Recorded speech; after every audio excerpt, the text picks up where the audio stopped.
SIR को लेकर जिस तरह एक राज्य सरकार और चुनाव आयोग आमने सामने खड़े हैं तो वह आजाद भारत के इतिहास में अभूतपूर्व घटना है। ऐसा पहले कभी नहीं हुआ था। ये मामला पश्चिम बंगाल की मुख्यमंत्री ममता बनर्जी और चुनाव आयोग के बीच का है। इस मामले का सबसे दिलचस्प पहलू तो यह है कि मुख्यमंत्री ममता बनर्जी सुप्रीम कोर्ट को अपनी बात समझाने के लिए 3 जजों की बेंच के सामने खुद पेश हो गई और सुप्रीम कोर्ट को अपनी दलीलों से आश्वस्त करने की भरपूर कोशिश की है।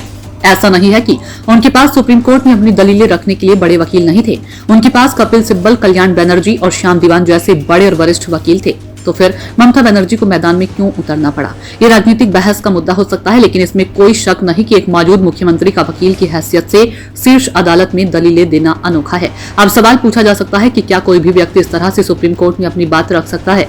इसका जवाब नहीं में है। ममता बनर्जी लॉ ग्रेजुएट हैं, उन्होंने एलएलबी की डिग्री ली हुई है, लेकिन सुप्रीम कोर्ट में याचिका दायर करने के लिए सिर्फ लॉ की डिग्री लेना काफी नहीं। सुप्रीम कोर्ट में एडवोकेट ऑन रिकॉर्ड के जरिए ही याचिका दायर की जा सकती है। नियम के अनुसार यदि किसी व्यक्ति के पास सिर्फ कानून की डिग्री है तो वह सुप्रीम कोर्ट में अपनी याचिका दायर नहीं कर सकता, क्योंकि इसे दायर करने का हक सिर्फ एडवोकेट ऑन रिकॉर्ड को है। हालांकि सुप्रीम कोर्ट से अनुमति लेकर पार्टी इन पर्सन बनकर बहस के दौरान अपनी बात रखी जा सकती है। इसी नियम पर चलते हुए ममता बनर्जी ने पार्टी इन पर्सन बनकर अपनी बात रखी, जिसकी इजाजत वह पहले ही सुप्रीम कोर्ट से ले चुकी थी। ओसीजेआई सूर्यकांत, जस्टिस विपुल पंचोली और जय माल्या बागची की बेंच के सामने उन्होंने चुनाव आयोग को घेरने का भरपूर प्रयास किया। उनके आरोपों का जवाब देने में चुनाव आयोग के वकील ने भी कोई कोताही नहीं बरती। जब ममता बनर्जी ने आरोप लगाया कि भाजपा शासित राज्यों से ऑब्जर्वर नियुक्त किए गए तो उनके आरोपों का जवाब देते हुए चुनाव आयोग के वकील ने कहा कि राज्य सरकार से बार बार कहने के बावजूद भी एसआईआर के काम के लिए समुचित ग्रुप बी के अधिकारी नहीं दिए गए। इसी के चलते हमें ऑब्जर्वर नियुक्त करने पड़े।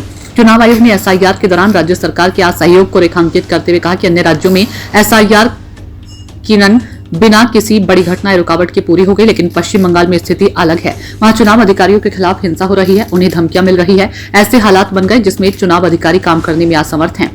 इससे पूर्व गत सोमवार को ममता बनर्जी ने नई दिल्ली में मुख्य चुनाव आयुक्त ज्ञानेश कुमार से मिलकर एसआईआर पर आपत्तियां जताई थी। उन्होंने मुख्य चुनाव आयोग पर आरोप लगाते हुए कहा था कि वह भाजपा के इशारे पर पश्चिम बंगाल को निशाना बना रहा है। ममता बनर्जी का यह व्यवहार समस्या के हल की बजाय सुर्खियां बटोरने पर ज्यादा केंद्रित थी। शायद वह अंदरखानी जानती थी कि उन्हें सुप्रीम कोर्ट से ज्यादा राहत नहीं मिल पाएगी। ऐसे में बड़ा सवाल तो यह है कि ममता बनर्जी फिर सुप्रीम कोर्ट क्यों पहुंची। इस पर राजनीतिक विश्लेषकों का कहना है कि ममता बनर्जी आगामी चुनावों को देखते हुए माहौल को अपने पक्ष में मोड़ने का भरपूर प्रयास कर रही है।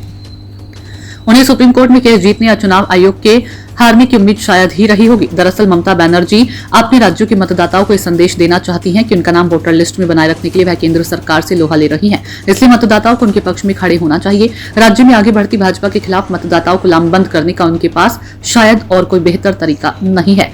अब गेंद सुप्रीम कोर्ट के पाले में है।